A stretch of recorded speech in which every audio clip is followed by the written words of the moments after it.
from different municipalities, distinguished members of the academia, faculty, students, and the community that's gathered this morning here. It's an immense pleasure and honor to have been invited to come and be a part of the ceremony. This is not the first event, Janta Multiple Campus, that I've been part of. I have a long association with the chair of the campus. Coming to Itahari always is a little overwhelming for me. From the people who I meet, from what I hear from them. But today's event has been even more overwhelming. Overwhelming because I get to see people who I know in my political journey. I know people who I met in my academic journey, and people who I know pretty closely, and people who I honor a lot. I don't know where to start. I don't have prepared speech. But again, I was talking to Mayor of the Metropolis. He was asking me, would you be speaking in English or Nepali? I was not too sure English or Nepali. I was thinking maybe English because the conference is international conference. And then again, I'm still active in politics. I'm a little old for it, but still I've not given up. Preparing for the upcoming election for the parliament. I guess on that tells a story about Nepal, right? We have gotten older, but have not retired, and do not plan to retire too soon. I don't know, it's been strength, it's been weakness in both. We bring experience, but at the same time, I guess, as chair of the district coordination committee was pointing out to, we've been the punching bag of the country. People can just say anything they would like to say, and we still take it. That was good. That's part of democracy. But the worst thing is, as a society, we torch our heritage in the recent past. I can understand the frustration that's out there among youth of Nepal, but at the same time, the violence that we brought in. Nothing was spared. Presidential mansion was not spared. Seat of the parliament was not spared. Central Secretariat was not spared. Supreme Court was not spared. We torched so much. Not only property of private sector and the public sector, but I guess as a society, a profound question we need to answer is, we've been changing government, writing constitution based on the power of the street for the last 75 years. Nepal brought democracy in 1951, February. Since then, tremendous sacrifice has been made by 4 or 5 generations of Nepalese.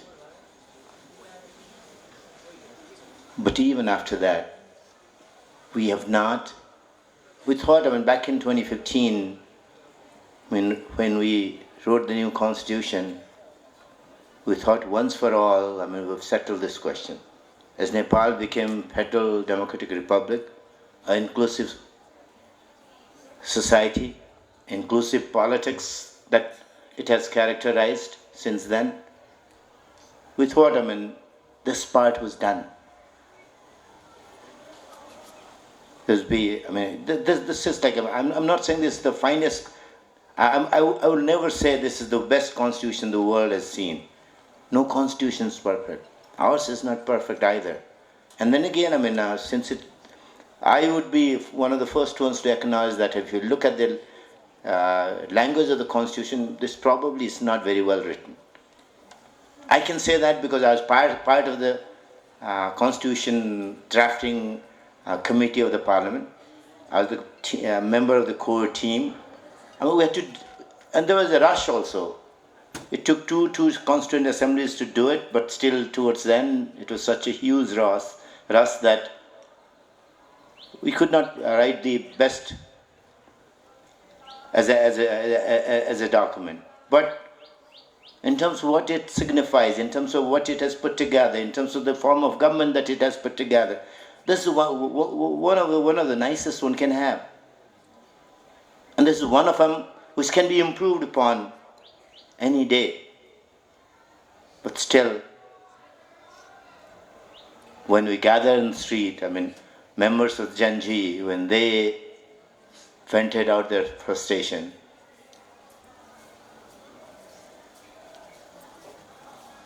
they thought they were justified to torch everything and start all over again.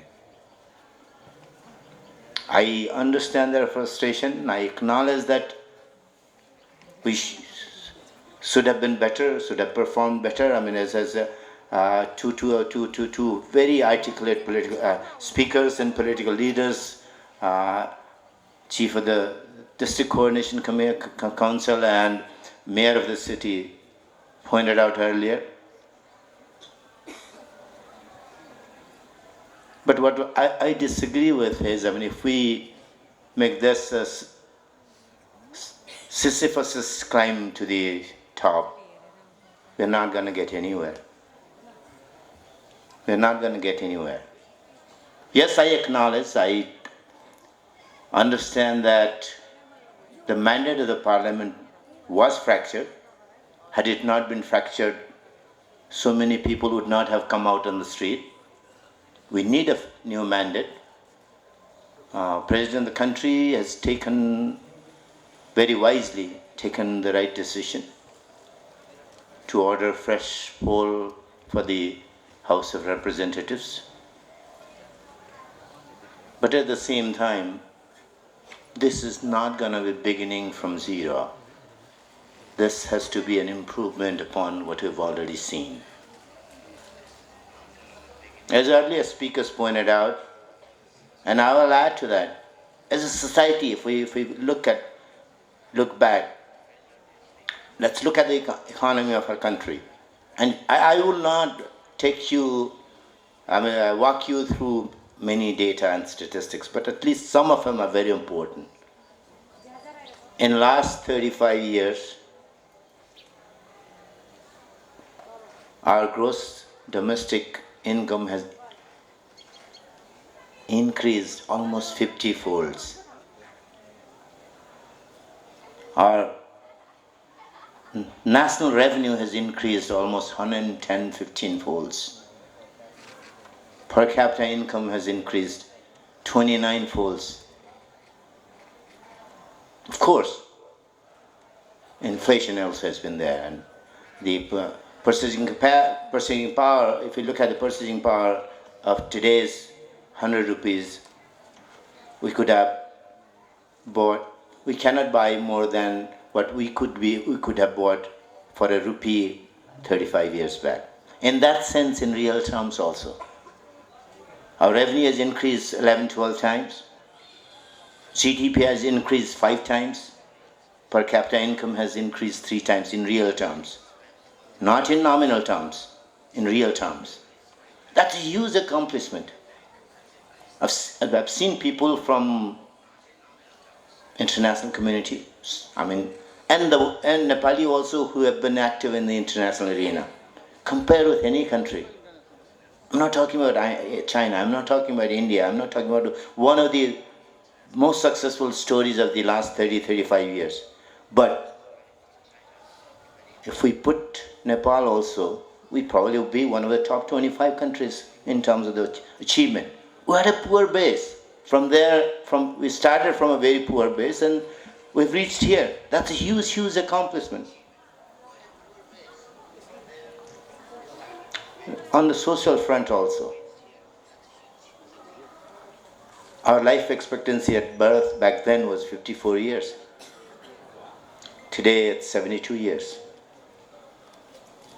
Child mortality was 146 out of 1,000 live births. Today it is 28.